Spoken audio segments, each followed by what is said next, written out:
gardez debout pendant quelques instants, juste le temps de lire la parole de Dieu. J'aimerais que nous puissions ouvrir nos Bibles dans Matthieu chapitre 16. Matthieu chapitre 16. Nous allons lire comme texte introductif le verset 16, le verset 17 et le verset 18. Matthieu 16 à 18. Je lis la parole au nom puissant de Jésus. La Bible déclare, Simon-Pierre répondit, tu es le Christ, le Fils du Dieu vivant. Jésus répond à la parole et lui dit, tu es heureux, Simon, fils de Jonas, car ce ne sont pas la chair et le sang qui t'ont révélé cela, mais c'est mon Père qui est dans le ciel. Verset 18, et moi je t'ai dit que tu es Pierre, et que sur ce roc, je bâtirai mon église, et que le porte du séjour des morts ne prévaudront point contre elle. Parole du Seigneur. Amen. Merci de prendre place et que le Seigneur nous bénisse abondamment. Est-ce que tu peux juste saluer ton voisin ou ta voisine pour moi? Tu lui dis, tu es à l'église de Jésus-Christ. Mais dis-lui ça bien, tu es à l'église de Jésus-Christ. Chante le voisin, dis à l'autre voisin, tu es à l'église de Jésus-Christ. Alléluia. Que le Seigneur soit béni, que le Seigneur soit loué.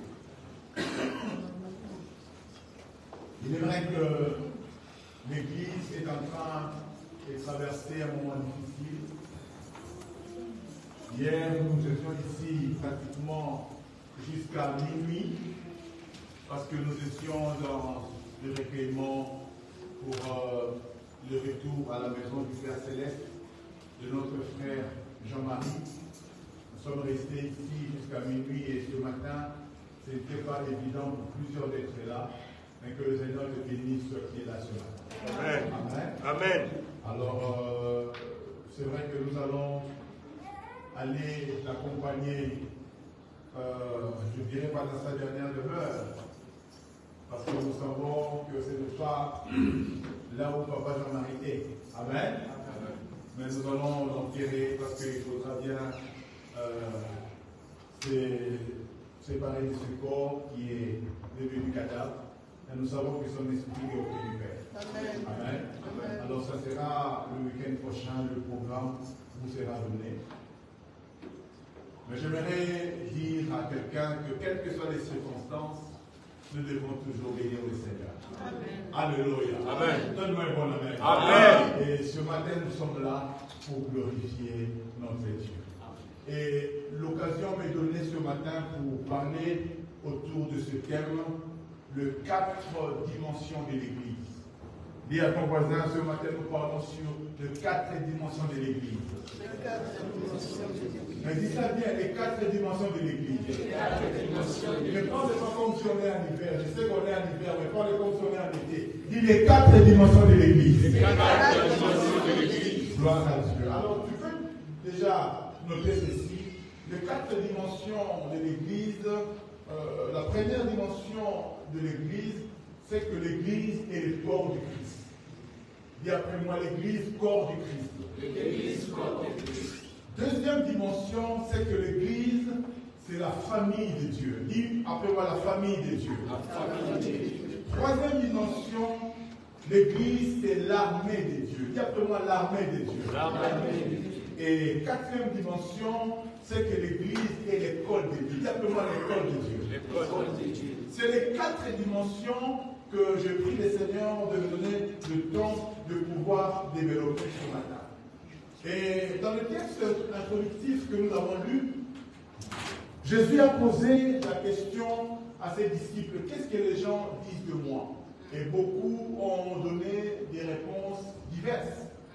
Et il y a Simon-Pierre qui a eu comme une révélation. D'ailleurs, Christ lui-même dira que ce n'est ni la chair ni le sang qui t'ont révélé ces choses. Pierre a reçu une révélation et il a dit que tu es le Fils de Dieu. Et Jésus dira à Pierre, tu es Pierre, Simon, fils de Jonas. Et il dit sur ce roc, c'est-à-dire sur cette révélation, quelle est cette révélation? Que Jésus-Christ est le Fils de Dieu. Jésus-Christ est le Messie. Jésus-Christ est le Sauveur. C'est cette révélation, sur cette Dans une église où on ne prêche pas Jésus, ce n'est pas l'église de Dieu. Amen. Dans l'église où on prêche une autre personne que Jésus, ce n'est pas l'église de Dieu. Amen. Dans l'église où on célèbre une autre personne, un autre prophète, ce n'est pas l'église de Dieu. Dans une église où un prophète est mis au-dessus de Jésus, ce n'est pas l'église de Dieu. Parce que l'église de Dieu est bâtie sur ce fondement que Jésus-Christ est le Fils de Dieu. Donne-moi un bon amen. Amen. C'est dans une église où on commence à célébrer un prophète, peu importe s'il était grand, s'il a opéré des miracles, peu importe, mais l'église de Dieu, c'est l'église où Jésus-Christ est la pierre angulaire. Où Jésus-Christ est célébré, reconnu comme le Fils de Dieu. Et Jésus dit, sur cette révélation-là, je bâtirai mon église. Dis après moi, mon église. L'église n'est pas l'église d'une personne. L'église n'est pas l'église d'un pasteur. L'église n'est pas l'église d'un apôtre. L'église, c'est l'église de Jésus. Dis après moi Jésus.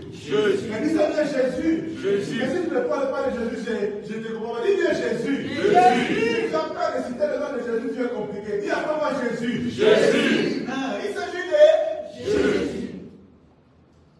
D'ailleurs, l'église n'est pas un pasteur. Vous savez, les apôtres ont fait des miracles extraordinaires. Je voyais l'apôtre Pierre marcher et son ombre guérissait les gens. L'apôtre Paul, les gens venaient juste toucher son corps avec des mouchoirs. Les gens étaient des miracles extraordinaires. Mais ils n'ont jamais dit que l'église m'appartient. On n'a jamais dit que l'église est l'église de Pierre. On n'a jamais dit que l'église était l'église de Paul. Alléluia. Le diable Philippe, Philippe en Samarie, il a fait énormément de miracles. Mais on n'a jamais appelé l'église de Samarie l'église de Philippe. Donne-moi un bon amen. C'est toujours l'église de Jésus. Quelle que soit la manière dont Dieu s'utilise, n'oublie jamais que l'église ne t'appartient pas. L'église appartient à Jésus. Et il dit, je bâtirai mon église. Et il dit, le séjour de mort ne prévaudront point contre elle. Vous savez, quand l'église appartient à Jésus, l'église peut être combattue. L'église peut traverser des moments difficiles. Mais ce qui est certain, c'est que les difficultés, le diable n'aura jamais les derniers mots. Amen. Parce que l'église de Jésus est indestructible. Donne amen, mon père. Amen. L'église de Jésus est indestructible. Personne ne peut détruire l'église de Jésus. Amen. Voilà pourquoi la première dimension qui nous est révélée de l'église, c'est que l'église est le corps du Christ. Dans Romains chapitre 12 au verset 5, Romains 12, 5, il est écrit ainsi, nous qui sommes plusieurs, nous formons un seul corps en Christ. Et nous sommes tous membres les uns des autres. Romains 12, verset 5. L'église est donc le corps du Christ. Quand on parle du corps, qu'est-ce que vous voyez? Quand on parle du corps, quelle est l'image qui vous vient spontanément? Quand on parle du corps, on voit plusieurs membres, mais qui sont unis.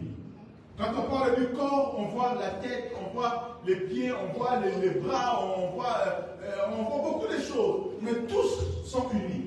Et je dirais même tous travaillent de manière coordonnée.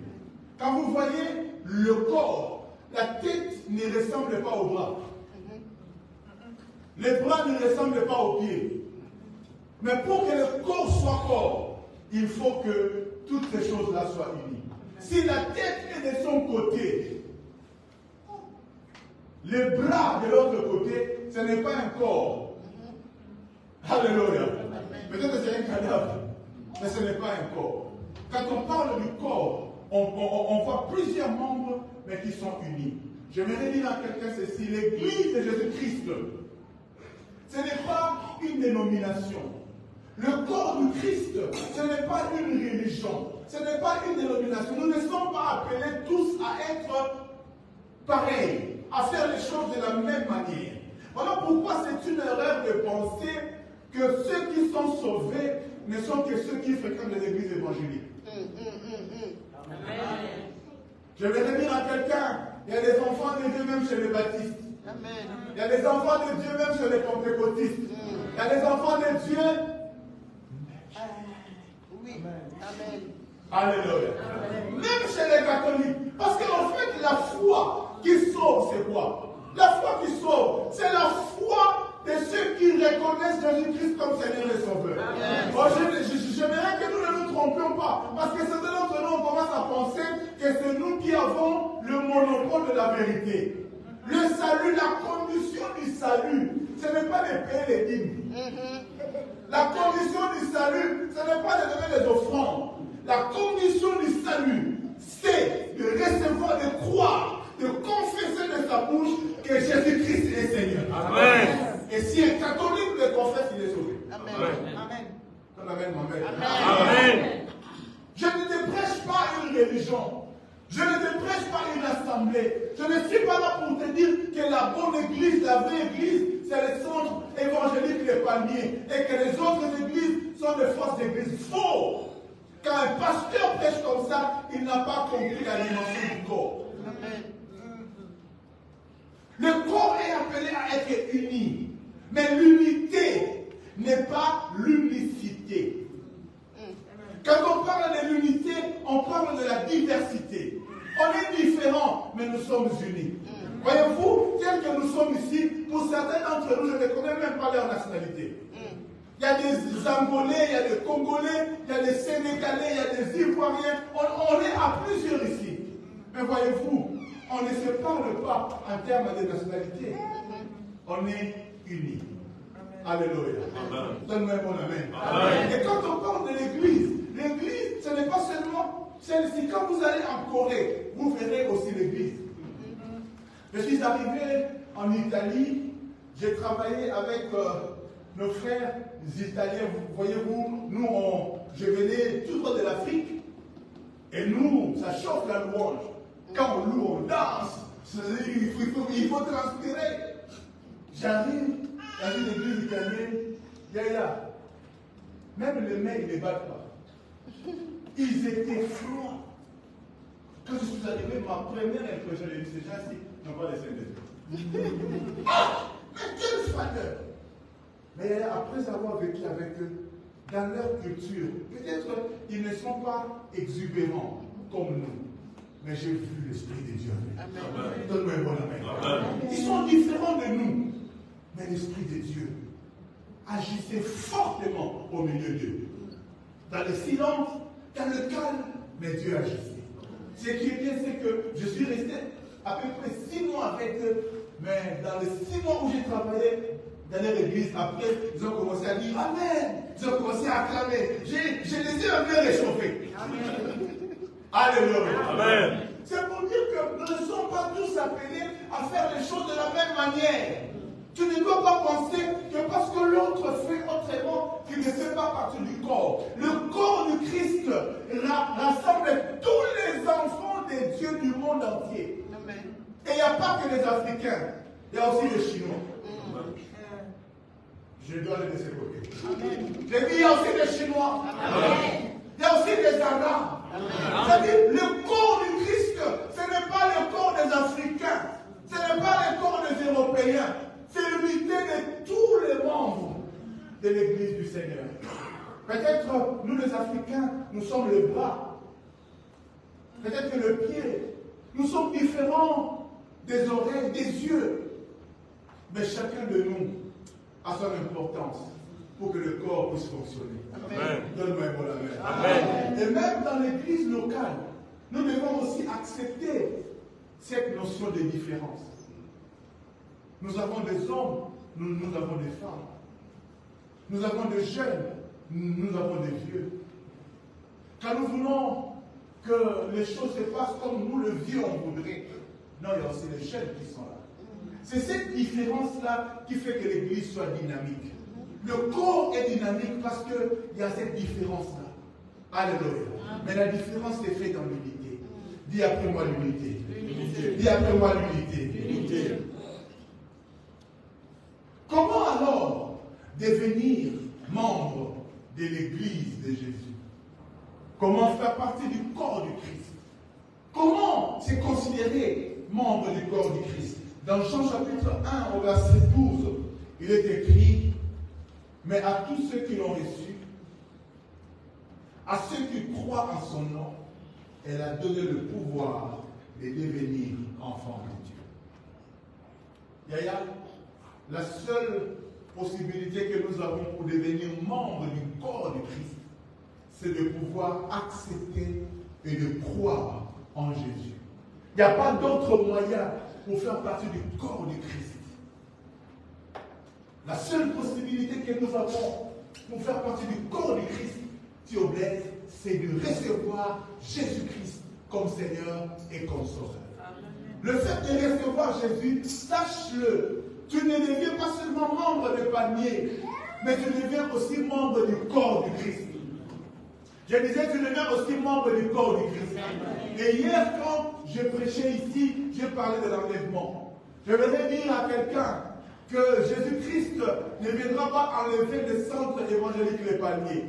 Jésus-Christ viendra reprendre son corps. Amen. Alléluia. Amen. Voilà pourquoi je voudrais dire à quelqu'un, ne cherche pas à faire partie du centre évangélique Les Palmiers d'abord, mais cherche à faire partie d'abord du corps du Christ. Amen. Que nous, on te reconnaisse comme notre frère, c'est bien, mais le plus important, que Jésus-Christ te reconnaisse comme étant son fils. Amen. Que tu fasses partie du corps du Christ. Voilà pourquoi je vais dire à quelqu'un, ça ne sert à rien de faire devant nous l'hypocrisie. Ce n'est pas nous. Ce n'est pas à nous que tu vas impressionner. Alléluia. Amen. Parce qu'il y a certains qui cherchent à faire semblant devant les pasteurs. Quand il est devant le pasteur, il fait semblant, comme si c'est lui, la petite sœur de la Sainte Marie. Même quand elle parle devant le pasteur, mais il faut voir comment est-ce qu'elle parle devant son mari. Tu dis, mais c'est la même chair ou non? Ce n'est pas à nous que tu dois impressionner, c'est Jésus. Amen. Ne cherche pas à faire partie du centre évangélique Les Palmiers, ou encore du centre évangélique Les Manguiers, ou je ne sais pas. Non, mais sois sûr que Jésus me connaît. Amen. Que le pasteur te connaisse, c'est bien. Mais ce qui est encore plus important, c'est que Jésus te connaisse. Amen. Et ton amen arrive ici. Amen. Donne-moi mon amen. Amen. Que Jésus-Christ te reconnaisse. Yes. C'est ce qui est plus important. On peut te donner la carte de membre du centre évangélique Le Palmier. C'est bien. Mais est-ce que tu as la carte du corps du Christ? Est-ce que dans le corps du Christ, on te reconnaît comme membre du corps du Christ? Est-ce que Jésus peut dire, celui-ci est mon fils, celui-ci est ma fille? Alléluia. Vous savez, ce n'est pas à toi de reconnaître le Père, mais c'est le Père qui reconnaît le Fils. Amen. À la mairie, ce n'est pas l'enfant qui va, je dis, je viens reconnaître mon Père. Non, c'est les parents qui reconnaissent l'enfant à la mairie. Amen. Amen. Ça dit, toi tu peux dire, Dieu est mon Père, Dieu est mon Père. Dieu au ciel dit, c'est qui ça? Il faut que quand tu dis mon Père, que Dieu réponde aussi mon Fils, mon Fils. Si tu dis mon Père, et que Dieu te donne des calas, il y a un problème. Il faut que quand tu dis mon Père, que Dieu réponde mon Fils. Ça aussi dit ma fille, non? Alléluia. Amen. D'ailleurs, ne cherchons pas tout simplement à être membre de l'Église, non. Centre évangélique Palmier ou je sais quel autre nom. Le plus important, c'est que tu fasses partie du corps du Christ. Parce que quand l'Église sera enlevée, ce n'est pas une dénomination qui sera enlevée. Ce n'est pas une dénomination qui ira à la rencontre de Jésus dans les airs. Mais c'est le corps du Christ. Voilà pourquoi je me l'ai encore rappelé que la seule possibilité que nous avons pour faire partie du corps du Christ, c'est de recevoir Jésus. C'est de croire vraiment dans son cœur. Voilà pourquoi Romains chapitre 10, Romains 10, 9 à 11 dit ceci. Si tu confesses de ta bouche, dis après moi, confesser de sa bouche. Si tu confesses de ta bouche le Seigneur Jésus, pas Mahomet, pas Kimbamou, pas Branham. Si tu confesses qui? Jésus. Si tu confesses qui? Jésus. Mais si tu as du mal à dire le nom de Jésus, on va te délivrer. Si tu confesses qui? Jésus. Si tu confesses de ta bouche le Seigneur Jésus, et si tu crois dans ton cœur que Dieu l'a ressuscité des morts, tu seras sauvé. Quelle est la condition pour être sauvé? Confesser et croire. Yaya, si quelqu'un confesse et croit, c'est le minimum requis pour être sauvé. Amen. Un jour, je me rappelle, la Bible dit, Jésus se promenait avec ses disciples. Et ses disciples ont vu d'autres personnes en train de prêcher Jésus. Ils sont venus voir Jésus. Mais Jésus, ces gens-là prêchent aux gens de croire en toi. Mais ils ne marchent pas avec nous. Jésus leur dit, vous êtes jaloux. Il dit, mais s'ils prêchent aux gens de croire en moi, c'est quoi le mal? S'ils ne sont pas contre nous, c'est qu'ils sont pour nous. Alléluia.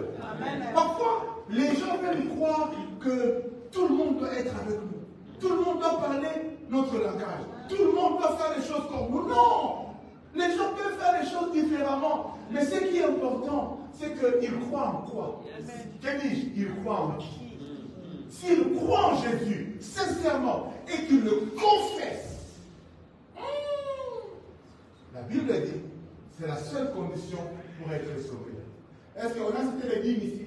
Non. On a cité les offrandes ici? On a cité qu'il faut jeûner 10 jours. Pour le salut, il suffit de croire et de le confesser.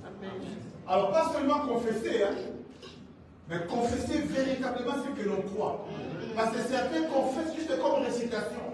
Je vous ai dit ici, il m'est arrivé un jour de confesser le Seigneur Jésus. Comme on dit, répète, c'est Jésus, je reçois Jésus. Moi aussi, je l'ai fait une fois, mais sans croire. Parce qu'au fait, j'étais invité par une fille que j'ai draguée. J'ai dragué la fille. Et puis, elle m'a dit non, si tu veux, retourne-moi à l'église. Bon, comme l'église aussi était, il y avait beaucoup de gens. Je suis parti à l'église. Mais je ne la voyais pas. Et puis, le pauvre pasteur, ce jour-là, il a prêché. Il a dit, qui veut recevoir Jésus? Je me suis aussi levé. Mais pas pour recevoir Jésus. Pour que la go me répète. Pour que la go voie, j'étais là. Et quand le pasteur disait, répétez après moi. Je te reçois. Moi, c'est répondé, je te reçois. Mais en regardant, moi, c'est la go me voit. C'est-à-dire, le fait de parler seulement ne suffit pas. Il faut que ce que tu dis, ça vienne vraiment de ton cœur. Amen. Ce jour-là, j'ai fait la prière du salut. J'ai bien reçu dans mon cœur, comme Seigneur et Sauveur. Mais tout ça, c'était que des paroles en l'air.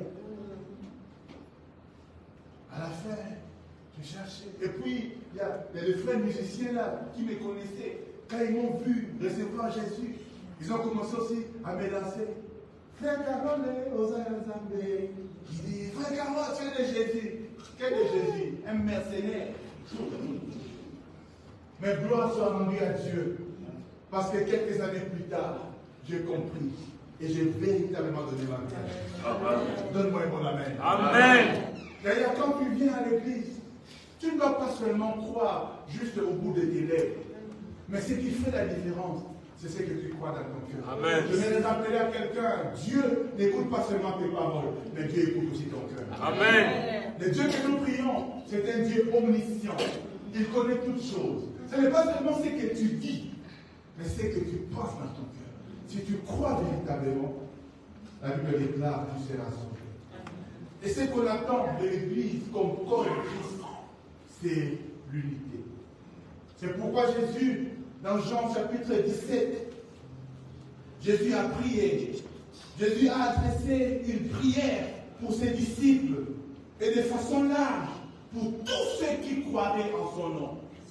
Il a prié le Père en disant, Père, je prie qu'il soit un, qu'ils soient unis. Comme moi et toi, nous sommes unis.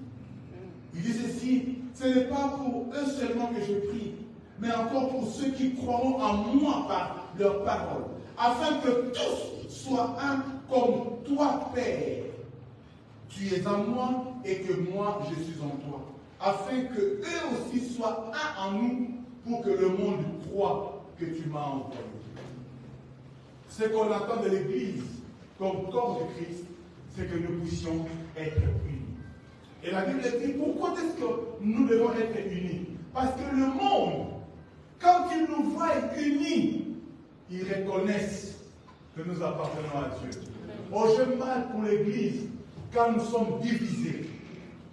J'ai mal pour l'Église quand nous sommes chacun de son côté. Ce n'est pas ça la pensée de Dieu. Et je dirais même que quand un bras se détache du corps, il n'est plus alimenté par le sang, le bras là va mourir, va même sécher. Quand quelqu'un se retire de l'église, c'est pour mourir. Alléluia. Vous avez déjà vu un homme manchot, non? Il n'a pas le bras, mais il vit quand même. Parce que le corps, même s'il est amputé des membres, continuera à vivre. Mais le membre qui est amputé meurt. J'ai beaucoup aimé le message que maman avait prêché, je pense, il y a 2 dimanches. Parfois, quand le diable veut te tuer, il te convainc d'abord de quitter l'église. Il y a quand le diable veut te massacrer, la première des choses, il fera en sorte de te détacher de l'église, de te détacher du troupeau. L'église, c'est l'unité. Tu ne peux pas dire, je suis un enfant de Dieu, moi j'ai pris seulement à la maison. Et surtout aujourd'hui avec cette affaire de Facebook Live et tout ça. Non, je ne suis pas là, mais je me suis en live. Ce n'est pas mauvais. Mais l'église, c'est aussi le fait d'être ensemble. Donne-moi un amen. Amen. Vous savez, quand vous êtes unis, vous êtes forts. Même les hommes qui l'unité fait la force. Quelle est, on dit comment, la phrase qui détermine les Belges? La phrase de Belge, c'est quoi? C'est l'union fait la force. Je ne sais pas comment on le dit exactement. L'unité fait la force. Quand on est unis, on est fort. Vous voyez, hier on a reçu des gens ici pour ceux qui organisent un peu avec nous les obsèques de Papa Jean-Marie. Quand ils sont venus, ils nous ont dit, comme église, on vous a laissé la charge de nourrir tous les gens qui vont venir samedi après l'enterrement. Et moi, je leur ai dit, il n'y a pas de problème, on va prendre ça en charge. C'est-à-dire, ils étaient venus, ils croyaient que peut-être nous, on n'était pas prêts. On est entré au bureau. Non, on veut ça. Bon, j'ai dit, il n'y a pas de problème, on va prendre ça en charge. Mais qu'est-ce qui nous a permis de prendre ça en charge? Parce que nous tous, on était unis. Amen.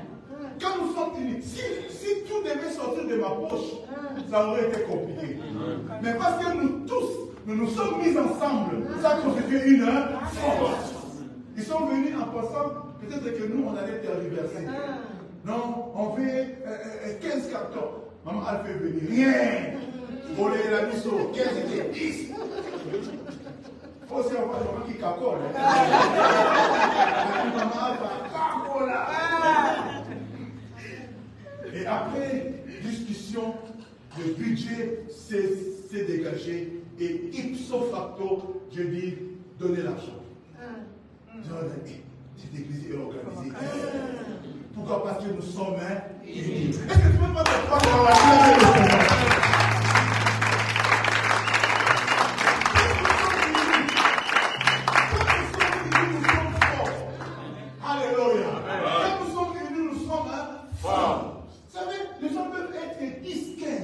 Mais quand ils sont unis, ils peuvent faire beaucoup de choses.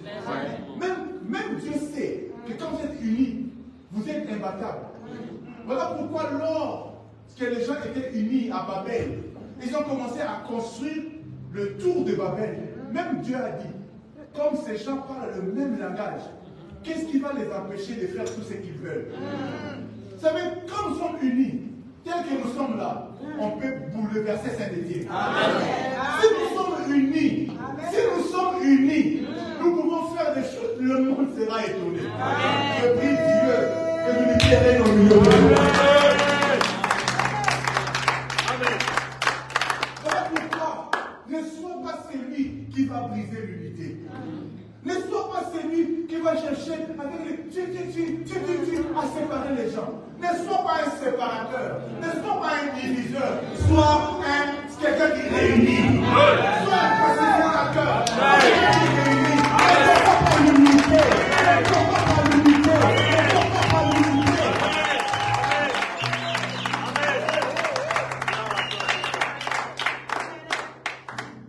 Dans chaque corps, il y a parfois un moment où le bras peut être malade. Amen. Oh. Amen.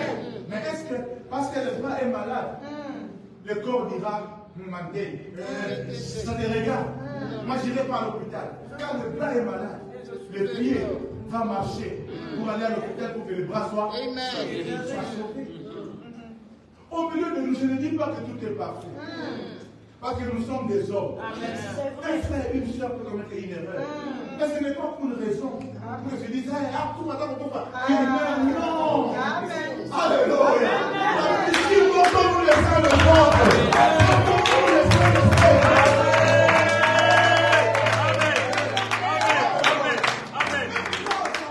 ça bouge un peu, ça peut arriver. Il y a un frère, certains connaissent un peu ce qui s'est passé. Il est passé chez moi, il a fait quelques erreurs.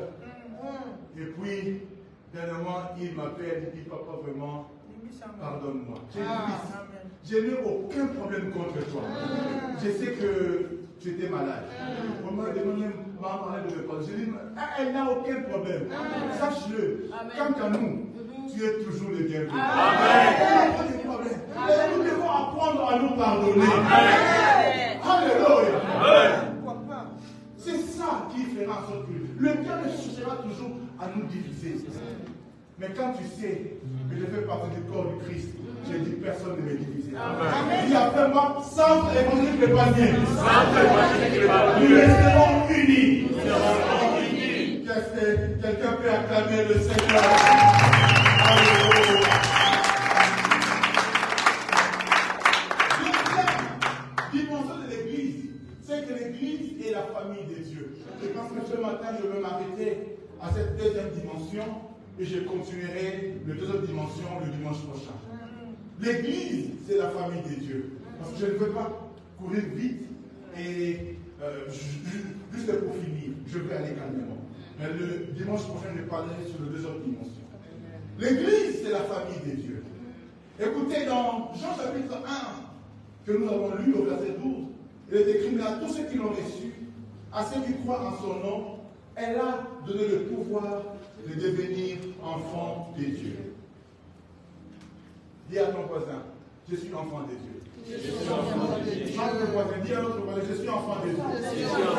Et tout le temps pas l'arrière, dis à ton voisin, je suis enfant de Dieu. Maintenant, si nous tous nous disons que nous sommes enfants de Dieu, qui est notre Père? Qui est notre Père? Si Dieu est le Père de nous tous, ça veut dire tu es mon frère. Parce que nous avons le même Père. Nous avons le même Père. Vraiment, toi et moi, par rapport au ciel, nous sommes et des pères et des mères.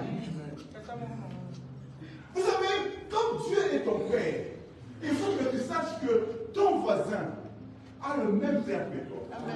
C'est-à-dire nous sommes des frères. Voilà pourquoi à l'église, on ne doit pas oublier que nous sommes aussi une famille. Et nous devons nous comporter comme tels. Vous savez, ta famille biologique, quand tu meurs, les liens sont rompus. Les liens finissent. Quand tu meurs là, il n'y a plus de frères et de sœurs, c'est fini. Mais les liens qui nous suivront même après la mort, c'est les liens que nous tissons avec Jésus. Parce que nous nous retrouverons au pas. Et là, ceux qui sont mariés, parfois faire 20 ans, 30 ans, avec une femme ou un homme, Papa, tu supportes. Ceux qui sont mariés pendant 20 ans savent. Tous les jours, c'est pas novelas. Tous les soirs, le mariage. Il ne faut pas suivre. Certains pensent que le mariage, c'est comme un novelas. Tous les jours, c'est bisous, bisous. Non. Le mariage, c'est pas ça. 20 ans, 30 ans ensemble. Avant de poser la question, de dire si on est comme ça, parce que j'ai supporté, parce que j'ai pardonné. Maintenant, imagine que tu seras avec moi pour toute l'éternité. Toi et moi là. Pour toute l'éternité. On est fait cimenté collé, et pas par le ciment des confortaments ou des Leroy Merlin. Cimenté par le sang de Jésus. Et on ne sera pas séparés. Pour l'éternité. Maintenant, il faut qu'on apprenne à nous aimer. C'est ça la vraie famille. Yaya, j'ai béni Dieu. J'ai béni Dieu. Voyez-vous, cette dimension de famille est très importante. Papa Jean-Marie, qui était très cher pour nous, il y a tellement de choses que je peux dire à propos de papa Jean-Marie. Vous savez, tout à l'heure, vers 11h, quand j'ai pris la parole, j'ai regardé, parce que c'est généralement à cette heure-là qu'il a entré avec ça. Mais malheureusement, on ne les verra plus. Mais c'est un papa qui a été très important pour lui. Amen. Voyez-vous, peut-être beaucoup ne le savent pas, mais à chaque fois qu'on recevait un invité sur Blaise, il me disait, papa, toi, occupe-toi des autres choses. Son hébergement, c'est moi qui m'en occupe. Parfois, les hôtels où je mettais les orateurs pour 3 jours, ça coûtait parfois 300 €. Et il n'a jamais hésité. Il prenait 300 € pour créer l'hôtel. En fait, ça, c'est ma bénédiction. Alléluia. C'est quelqu'un qui a... Et je me rappelle même une fois, quand on a eu beaucoup de retards de paiement de loyer ici, on était arrivé avec tous les travaux qu'on avait fait, c'était vraiment compliqué. On avait un certain retard de loyer. Et à un moment, j'ai appelé tous les papas, tous les ouvriers. On s'est mis au bureau. Et je leur ai dit, voilà ce que nous faisons entrer comme offrande chaque mois. Et voilà ce que nous devons payer comme loyer. Ça n'arrive pas. Et on est arrivé à des retards comme tel. Et je me rappelle, c'est papa Jean-Marie qui avait pris la parole. Il me dit, papa, mais comment ces choses-là, tu ne nous les dis pas? Nous, on ne les savait pas. Tu ne peux pas porter la charge seule. Il dit, désormais, chaque mois, chacun d'entre nous doit contribuer pour le loyer. Et je peux vous dire que c'était quelqu'un qui était fidèle à la contribution du loyer. Et aujourd'hui, j'ai béni Dieu parce que ce mouvement-là a fait qu'aujourd'hui, au niveau des loyers, on n'a plus jamais eu de problème. Donne-moi un bon amen. Amen. Vous voyez, quand vous perdez quelqu'un comme ça vous fait mal. C'est quelqu'un qui avait beaucoup de respect pour moi. Quand il était voyagé, même quand il était en Afrique, pas surpris pour moi. Je dois faire ceci, je dois faire cela. Quelqu'un qui avait de la considération pour l'envers. Et voyez-vous maintenant, quand il meurt, oui, sa femme, ses enfants sont là. Mais j'ai béni Dieu parce que l'Église a démontré aussi que nous étions une famille. Amen. Donne-moi un bon amen. Amen. J'aimerais dire merci aux mamans, merci aux papas pour votre mobilisation. Que le Seigneur vous bénisse. C'est ça la famille. Voyez-vous, je prie Dieu que chacun de nous meure Dieu. Mais la mort, ça peut arriver. Amen. La mort, ça peut arriver. Mais ce que j'ai aimé l'Église durant cette période, c'est que non pas seulement vous avez été près de Maman Cécile, près des enfants, mais aussi surtout la réaction de l'Église a démontré que nous sommes une famille. Et même quand sa famille qui est au Congo, voyez-vous, sa famille au Congo ne peut pas venir. Il y a sa soeur qui est à Londres, viendra peut-être cette semaine. Mais au premier temps, c'est nous qui nous sommes mobilisés. Moi, je me rappelle, je suis allé à l'hôpital, après l'hôpital, on est allé à la mort, après la mort, on est allé faire le devis. On a pratiquement tout fait. La famille vient, mais elle va trouver que tout est fait. Voilà pourquoi j'aimerais dire à quelqu'un, ne détruis pas la famille que Dieu t'a donnée. Amen. Parce qu'au-delà de la famille biologique, mais l'Église c'est aussi la famille que Dieu te donne. Amen. Oh, que c'est la famille que Dieu nous donne. Amen. Regarde encore mon frère, dis-lui, tu es mon frère, tu es ma soeur. Avant que ceux de la Mola viennent, nous on est là. Avant que ceux du Congo viennent, nous on est là. Avant que ceux de la Puissance viennent, nous on est là. Avant que ceux du Sénégal viennent, nous on est là. C'est la famille que Dieu m'a donnée. Tu es mon frère que Dieu m'a donné. Tu es ma soeur que Dieu m'a donnée. Nous sommes la famille de Dieu. Je suis ton frère. Je suis ta soeur. Une famille doit apprendre à se protéger les uns les autres. Dans une famille, nous devons apprendre à nous soutenir les uns les autres. Jacques chapitre 2, verset 15 à 16 dit, si un frère ou une sœur sont nus et manquent de la nourriture de chaque jour, et que l'un d'entre vous leur dise, allez en paix, chauffez-vous et rassasiez-vous, et que vous ne leur donniez pas ce qui est nécessaire au corps, à quoi cela sert-il? La famille, ce n'est pas seulement pour prier ensemble, mais la famille, c'est aussi pour nous soutenir, pour nous entraider. Alléluia. Amen. Et parfois, dans des moments difficiles, comme nous sommes en train de traverser, c'est aussi en ces moments-là que nous devons faire des sacrifices. Vous savez, personne d'entre nous n'avait prévu cela. Mais peut-être que c'était les derniers 150 €, les derniers 100 € que tu avais. Mais quand on s'est dit, on doit cotiser pour les obsèques de Papa Jean-Marie, je n'ai pas vu quelqu'un hésiter. Et même quand nous étions en réunion et que Papa Camille a dit, on va donner ça. Personne n'a hésité. Et le même jour, j'ai vu les gens prendre l'argent et donner. Parce qu'on devait réagir. Est-ce qu'on n'avait pas d'autres besoins? Si. Peut-être que cet argent a été affecté à quelque chose d'autre. Mais je voulais juste rassurer quelqu'un. Que la Bible dit, c'est que tu sèmes, tu le consommes. Amen. Ce qu'on a fait pour Papa Jean-Marie, s'il arrivait à quelqu'un d'autre membre de l'église, on le fera pareil. Parce que nous sommes une famille. Donne-moi un bon amen. Amen. Donne-moi un bon amen. Amen. Je voudrais dire à quelqu'un, ne détruis pas la famille que Dieu t'a donnée. Ne détruis pas la famille. Et même quand tu vis, laisse de bonnes traces. Amen. Vous voyez, si je m'engage aussi personnellement pour Papa Jean-Marie, parce que c'était vraiment un bon membre de l'église. L'église a traversé parfois des moments difficiles. Et je me rappelle même qu'une fois, il y avait des petites tensions. Il m'a appelé à la maison. Il m'a dit, mais pasteur, j'entends ça. Il dit, moi je crois en toi. Je ne crois pas en ces choses-là. Dis-moi qu'est-ce qui se passe. Et je lui ai expliqué la situation. Je lui ai dit, oh papa, il n'y a pas de problème. Sois fort. N'écoute pas ce que les gens disent. C'est-à-dire, il était capable, même s'il y avait des choses, il n'a jamais quitté l'église. Il dit, papa, je t'ai fait d'abord confiance. C'est que toi tu me diras, c'est ce que moi je crois. Qu'est-ce qui se passe? Et je lui ai expliqué. Elle dit, ah, parce que les gens appellent ma femme ici pour lui dire, voilà.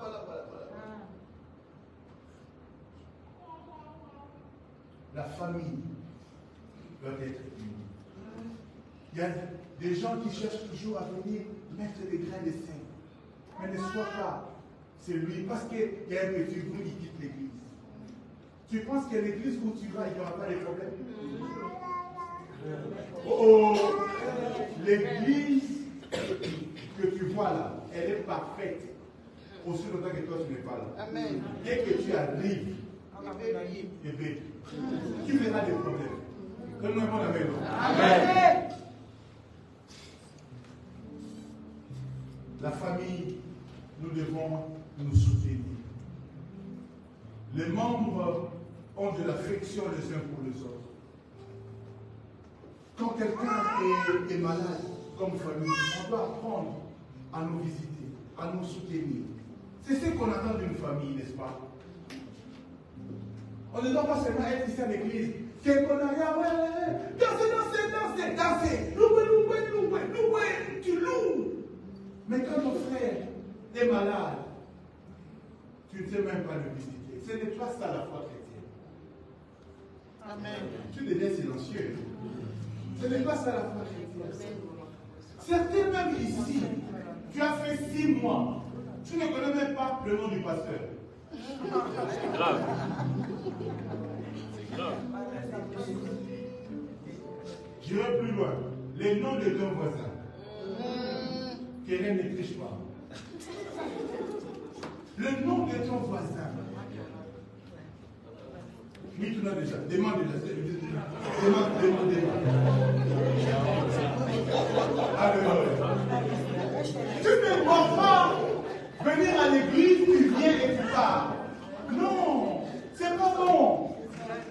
Vous savez, il y a un comportement, pas comme il dit, tout droit de la fait.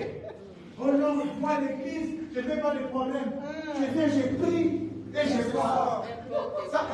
Ça semble intelligent, mais c'est diabolique. Je viens et je prie. Moi, j'avais fait des problèmes. Parce que dans ta famille, il n'y a pas de problème. Alléluia. Amen. Là où tu travailles, il n'y a pas de problème avec les collègues. Merci. Mais on se salue quand même. Tu ne dois pas quitter l'église à saluer ton frère ou ta soeur. Nous sommes une famille. Oui. Même Paul dit au moins à 5 fois, saluez-vous les uns les autres. Il ajoute même avec un seul baiser. Bon, toi, je ne veux pas que je te mette là-bas, tu vas chercher des seins. Alléluia. Toi, tu vas pour chercher les seins. Tu vas attendre le pasteur, 5 baisers, mon soeur. On doit apprendre à ça. L'église est une famille. Amen. Alléluia. Amen. Salut ton frère, salut. Sois gentil. C'est ça. Be kind. Sois gentil. Salut ton frère. Comment ça? Pose-lui la question. Vous savez, on avait reçu une soeur ici à l'église qui est restée pendant longtemps. Après, quand son mari a ouvert l'église, elle a demandé à partir et de le libérer. Et quand je lui ai posé la question, mais qu'est-ce qui a fait qu'il y a ton frère aussi qui a une église? Mais pourquoi tu ne pars pas là-bas? Il dit, pasteur, ce qui m'a retenu ici, c'est la manière dont vous m'avez accueilli. Je dis, ah bon? Je dis, c'est même pas la prédication. Il dit, non, pas la prédication, parce que je n'avais pas d'abord écouté. Mais ce qui m'avait retenu, c'est la manière dont vous m'avez accueilli. Il dit, ah bon? Non, même les protocoles, c'est important. Hein? La manière dont vous recevez les gens, ça peut faire que quelqu'un reste ou quelqu'un part. Quand tu reçois quelqu'un au protocole, alléluia. Sois un peu gentil. Alléluia. Tu es au protocole, un service commun. Quand quelqu'un entre, tu ne sais même pas comment est-ce qu'il a dormi. Alléluia. Tu ne sais pas quand quelqu'un est. Ne vous trompez pas des maquillages. Les gens ont des problèmes sérieux. Tu le verras avec du maquillage. C'est lui en train de mais il a des problèmes sérieux. Quand quelqu'un entre, salut-le. La moindre des choses, c'est de sourire. Bonjour mon frère. Bonjour ma soeur. Yaya, c'est pas. Ne t'es pas pressé. Prends 2 secondes. Comment ça? Vous allez bien? Ah, venez, je vais vous accompagner. Parlez. Je ne sais pas comme des robots. La manière dont tu peux l'accueillir peut changer son attitude. Aux États-Unis, je suis allé dans une conférence. Quand tu arrives comme ça, le protocole te dit, oh, welcome, can you bless you today? C'est-à-dire, bienvenue, Dieu va te bénir aujourd'hui. C'est pas un prédicateur, hein? Mais il te communique déjà la foi. Comme tu es là, sache que ce matin, Dieu va te bénir. Tu es au bon endroit, tu es au bon moment. Wow.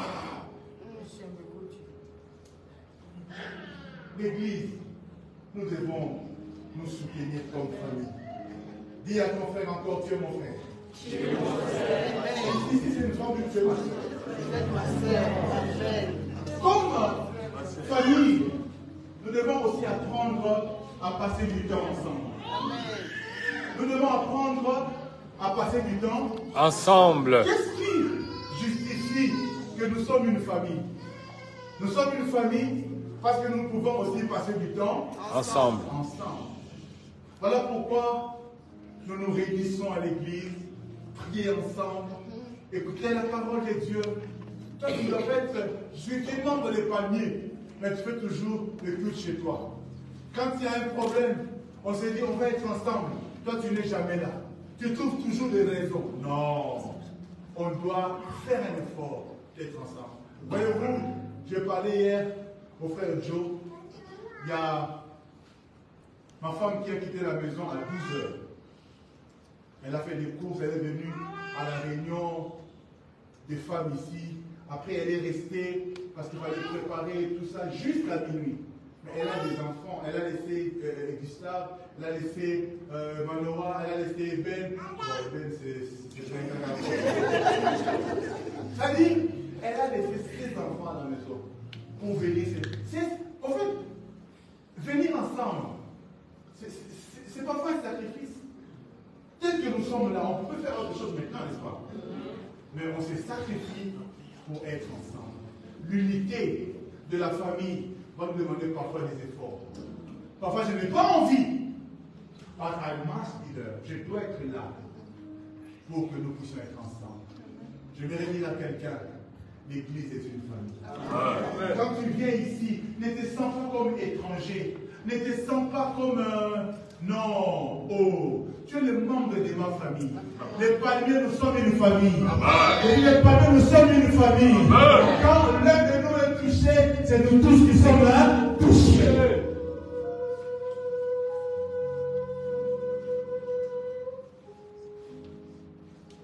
Les bénéfices du fait que l'Église soit une famille, c'est que quand nous sommes unis, l'Église grandit.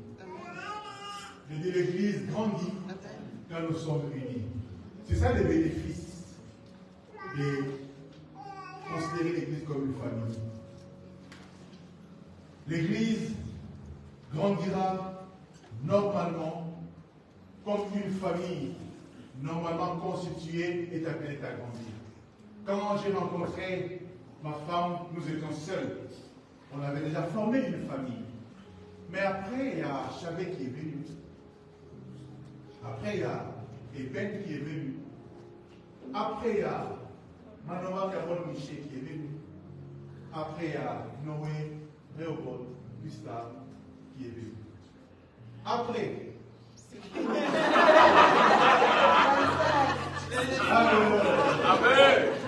Alléluia. Amen.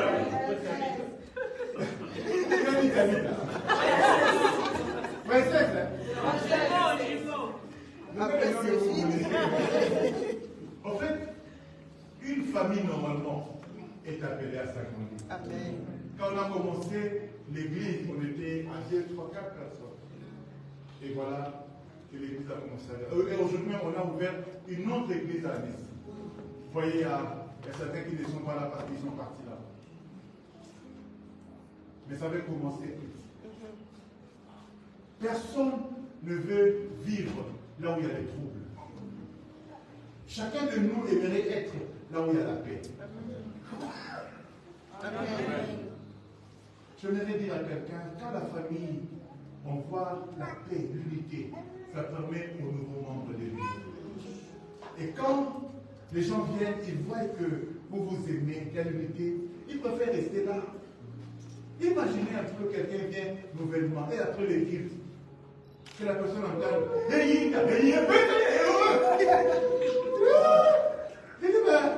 là, Amen. je ne reviendrai plus. Mais quand il vient et il voit que nous sommes unis, tel que les palmiers sont unis, il va dire non, là je vais rester. Personne ne veut aller. Il n'y a aucun investisseur qui veut aller investir son argent là où il y a des troubles. La première condition qu'un investisseur cherche pour investir son argent, qu'il y ait la paix, qu'il y ait la sécurité.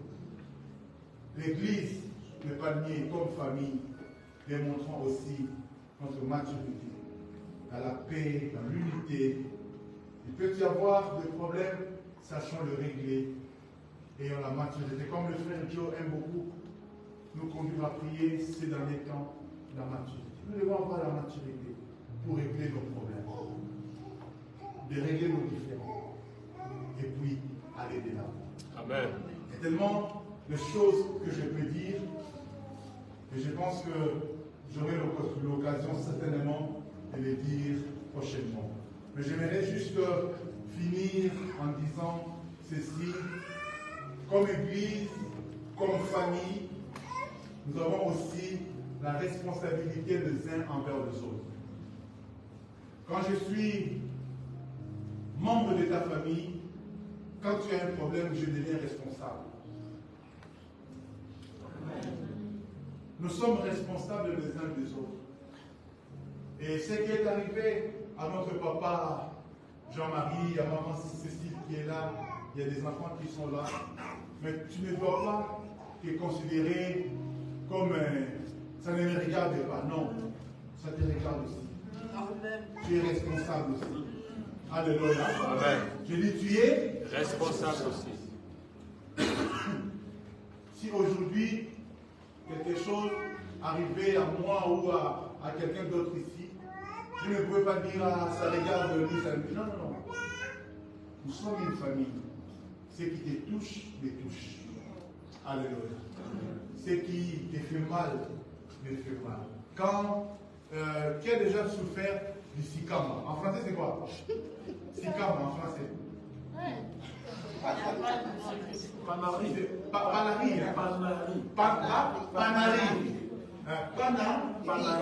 Panari. Qui connaît Panari? C'est c'est petit, hein? Mais ça fait, c'est tous les corps qui souffrent. Bon, mais peut-être toi, Panari, tu ne connais pas. Tu connais mal des dents. Ah là, tu connais, hein? La dent, c'est... Et qui peut me donner la dent de la dent? Ça, c'est comme ça. Mais quand ça fait mal, tout le corps me dort. C'est ça aussi, une famille. Quand quelqu'un de nous a un problème, c'est tout le corps. Et j'ai béni Dieu, j'ai vu les mamans Florence, j'ai vu les mamans Carole qui ont laissé leur mari aller dormir avec maman Cécile, et maman Alpha, hein? Encore là, il fait maman Carole a laissé papa Christian tout seul. Plein hiver. Oh, Dieu va le Alléluia. Amen. Elle est partie dormir avec maman Cécile. On ne va pas la laisser seule. On va dormir avec. Parce qu'elle a un problème, nous avons tous un problème. Juste pour cette attitude, j'aimerais que tu acclames le Seigneur.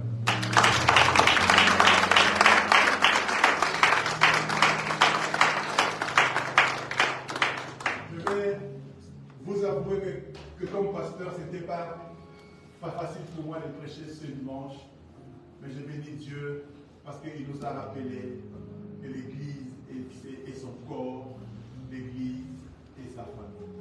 Que tu fais partie du corps de Christ.